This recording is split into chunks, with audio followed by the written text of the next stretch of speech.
সমবেত আমার অগ্রজ, আশীর্বাদক, শুভচিন্তক, উপদেষ্টা, ভারতীয় জনতা পার্টির প্রবীণ কার্যকর্তা এবং নেতৃবৃন্দ, আমি প্রথমেই যারা তিলে তিলে দলটাকে তিলোত্তমায় পরিণত করেছেন, আদর্শ বিচারধারা ডক্টর শ্যামাপ্রসাদ মুখার্জির স্বপ্ন পূরণের ক্ষেত্রে অগ্রণী ভূমিকা নিয়েছেন, তাদের সকলকে দণ্ডবত প্রণাম নিবেদন করি। আমাদের এই কার্যালয়ের যিনি পরিচালক অর্থাৎ ঋত্বিক বা পুরোহিত, জেলা সভাপতি মাননীয় অরুণ মন্ডল মহোদয়, মাননীয় জলপাইগুড়ি জেলা সভাপতি তরুণ নেতা কর্মঠ নেতা শ্যামল রায়, ভারতীয় জনতা পার্টির রাজ্যের সাধারণ সম্পাদক তথা উত্তরবঙ্গের ভূমিপুত্র তথা সুসংগঠক, যার নেতৃত্বে আমরা উত্তরবঙ্গে এবারে ঐতিহাসিক সাফল্য পেয়েছি, বাপি গোস্বামী, আমাদের রাজ্যের বরিষ্ঠতম কার্যকর্তা, নীরবে নিভৃতে ঝুঁকি নিয়ে দশকের পর দশক দলের কাজ করেছেন আমাদের প্রবীণ আগরওয়ালজি, আমাদের সাংসদ, রাজ্যের সহসভাপতি, আমার দীর্ঘদিনের সতীর্থ বিধানসভার বর্তমানে সাংসদ, আদিবাসী আন্দোলনের চা শ্রমিকদের আন্দোলনের অন্যতম নেতা মনোজ সিংহাজি এবং পার্টি এবং সংগঠনের নেতৃবৃন্দ এবং মাতৃমণ্ডলী বোন এবং দিদিরা,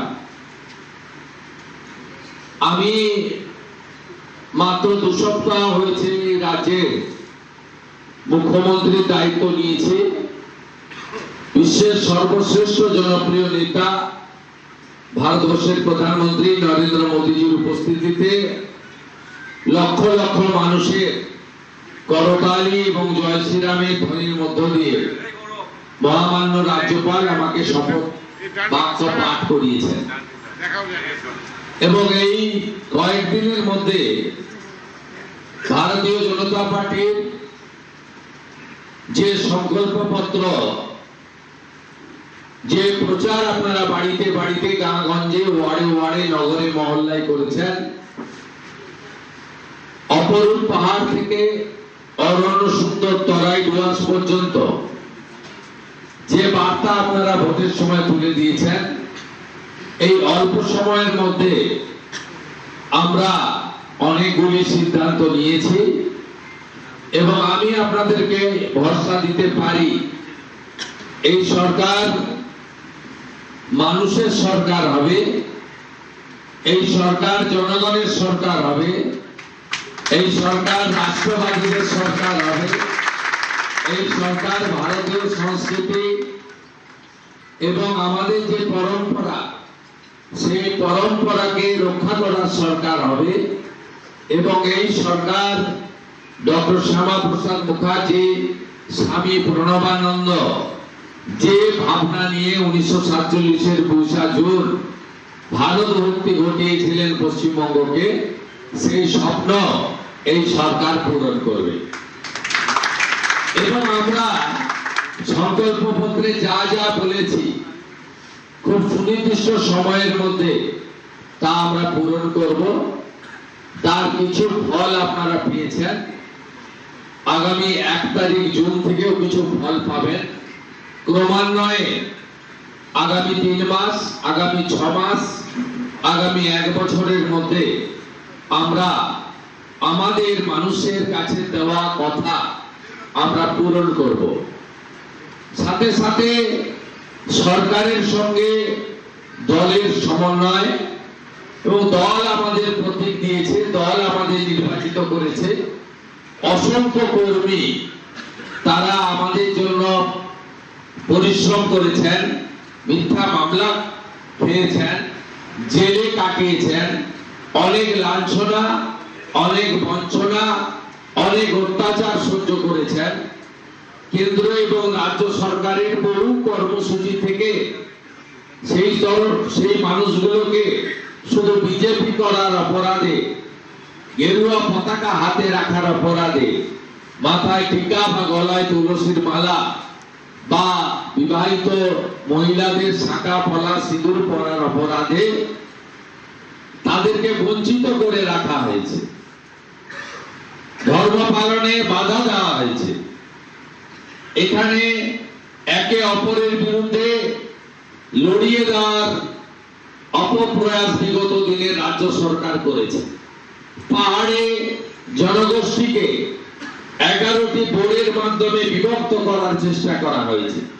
কখনো মতুয়া নমশূদ্রদের, আরাধ্য দেবদের, ভগবানদের অপমান করা হয়েছে, কখনো রাজবংশী সমাজকে অপমান করা হয়েছে। আপনারা সেটা দেখেছেন। আসুন আমরা এমন একটি স্বপ্নের সরকার তৈরি করি যে সরকার এবং ভারতীয় জনতা পার্টি মানুষের প্রত্যাশা পূরণ করতে পারবে।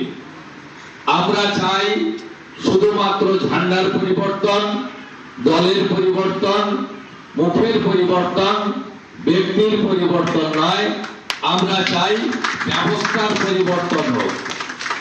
ইতিমধ্যে আপনারা দেখেছেন এই 2 সপ্তাহে অনেক ব্যবস্থার পরিবর্তন হয়েছে। যে ব্যবস্থার পরিবর্তনে কাটমানি থাকবে না, সিন্ডিকেট রাজ থাকবে না, মাফিয়াগিরি থাকবে না এবং রাষ্ট্রবিরোধী কোনো কর্মকাণ্ড হবে না আমাদের এই ভূমি থেকে। এটাই হোক আমাদের আগামী দিনের স্বপ্ন। যে কাজ আমরা শুরু করেছি স্বামী বিবেকানন্দের মহান মন্ত্র চরৈবতী চরৈবতী বলে আমরা যাতে লক্ষ্যে পৌঁছাতে পারি সেটা আমরা করব। আমি কথা দিচ্ছি প্রত্যেক মাসে উত্তরবঙ্গে আসব এবং আমি কথা দিচ্ছি সরকারি কাজ, উন্নয়নের কাজের পাশাপাশি সংগঠনের জন্য আমার পুরে কয়েক ঘন্টা সংগঠনের জন্য বরাদ্দ থাকবে। বাপু গোস্বামী মহোদয় রাজ্যের জিএস এবং উত্তরবঙ্গের ইনচার্জ, তিনি সংগঠনের কোন জেলায় কোথায় সংগঠনের কাছ থেকে পরামর্শ নিতে হবে, কথা বলতে হবে, সে ব্যবস্থা তিনি করবেন। প্রতি সপ্তাহে উত্তরবঙ্গ উন্নয়ন মন্ত্রী দলীয় কার্যালয়ে সময় দেবেন আর উত্তরবঙ্গে উত্তর কন্যাতে অন্তত 2-3 ঘন্টা জনগণের সঙ্গে মিলিত হয়ে জনগণের কথা শুনবে। আপনারা মে এবং জুন মাসে যে যে প্রস্তাব রাজ্য সরকারকে দিতে চান সেই প্রস্তাব নথিভুক্ত করে রাখুন।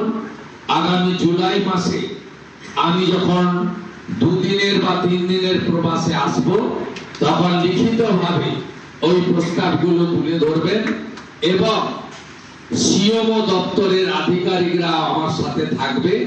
আপনাদের কাছ থেকে সেই কাগজ আমি সংগ্রহ করে যেগুলো সরকারের করা উচিত বা করতে পারবে সেটা ডু ইট নাও ভিত্তিতে আমি আপনাদের কাজ করব এবং আপনারাও বিভিন্ন স্তরে জনগণের অংশগ্রহণ সাজেশন নিন। বিজেপির এবারে যে সংকল্প পত্র তাতে একেবারে ব্যবসায়ী সমিতি থেকে, ক্লাব প্রতিষ্ঠান থেকে, ধর্মীয় সংগঠন থেকে, শিক্ষক অধ্যাপক বুদ্ধিজীবী থেকে, বেকার যুবক যুবতী থেকে, আমাদের বয়স্ক মা বোন মা দিদি থেকে সবার সাজেশন নিয়ে আমরা কিন্তু এবারে সংকল্প পত্র করেছি এবং আমাদের যে জাতিগত বৈচিত্র্য রয়েছে, পরম্পরা রয়েছে, পাহাড়ের গোর্খা, চা বাগানের আদিবাসী অথবা রাজবংশী অথবা নমশূদ্র অথবা বাংলায় থাকা হিন্দি ভাষী বাঙালি অথবা বাঙালি আর ধর্ম পালন ধর্ম রক্ষা করার জন্য, প্রাণ বাঁচানোর জন্য যে হিন্দুরা বাংলাদেশ থেকে শরণার্থী হয়ে চলে এসেছেন সকলের অংশগ্রহণের মধ্য দিয়ে, সকলের প্রস্তাবের মধ্য দিয়ে আমরা যেভাবে সংকল্পপত্র তৈরি করেছি, আগামী দিনেও মানুষকে যুক্ত করে আমরা যাতে সরকারও পরিচালনা করতে পারি, যাতে সংবিধান বাবা সাহেব আম্বেদকর তৈরি করে গেছিলেন, সেখানে প্রথম লাইনে লেখা আছে for the people, by the people, of the people. বিগত দিনে তৃণমূল সরকার for the family, by the family, of the family, অথবা for the party, by the party, of the party করেছিল। আমরা যাতে সেখান থেকে বেরিয়ে আসতে পারি, সেটাই হোক আমাদের সকলের লক্ষ্য। উত্তরবঙ্গের জন্য আমি এয়ারপোর্টে নেমে এই পবিত্র ভূমিকে প্রণাম করেছি। প্রণাম করে আমি বলেছি 2009 সালে দার্জিলিং এর আসন আপনারা দিয়েছিলেন, মাননীয় এখান থেকে বিজেপির এমপি জিতেছিল। সেই সময় থেকে উত্তরবঙ্গ নীলগিরিতে বিজেপিকে ভোট দিয়েছেন। 14 সালে নরেন্দ্র মোদীজি যখন প্রধানমন্ত্রী হন, তখন যে দুটো আসন জিতেছিল তার মধ্যে দার্জিলিং এ এসএস আলুওয়ালি জিতেছিলেন। তারপরে 2018 পঞ্চায়েতে ভালো ফল আপনারা করেছেন। 2019 লোকসভা নির্বাচনে 9টি আসনের মধ্যে 8টি আসন ভারতীয় জনতা পার্টিকে উত্তরবঙ্গ দিয়েছিলেন। তাই উত্তরবঙ্গ হলো বিজেপির ভদ্রা আসন। তাই এই সরকারের উন্নয়নমূলক কর্মকাণ্ডে উত্তরবঙ্গ অগ্রাধিকার পাবে, উত্তরবঙ্গ আপনারা সুপরামর্শ এবং একটু সময় নবগঠিত বিজেপি সরকারকে দেবেন, এই প্রার্থনা করব।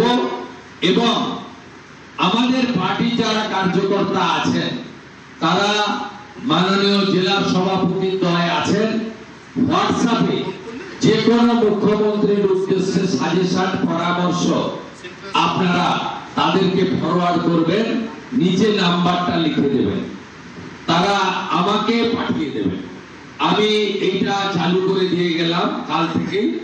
আপনারা যে কোনো সাজেশন অরুণ মন্ডল অথবা হিলের প্রেসিডেন্ট অথবা আমাদের জলপাইগুড়ির প্রেসিডেন্টকে পাঠাবেন, নিচে ডেজিগনেশন এবং ফোন নাম্বারটা দিয়ে দেবেন। আমার কাছে পৌঁছে তো যাবেই, আমার অফিস থেকে আপনি ফিডব্যাকও পাবেন। আপনি যদি কলকাতাতে আমার অ্যাপয়েন্টমেন্ট চান, এবার ভাই রেকর্ডিং বন্ধ করুন, এবারে রেকর্ডিং বন্ধ করুন।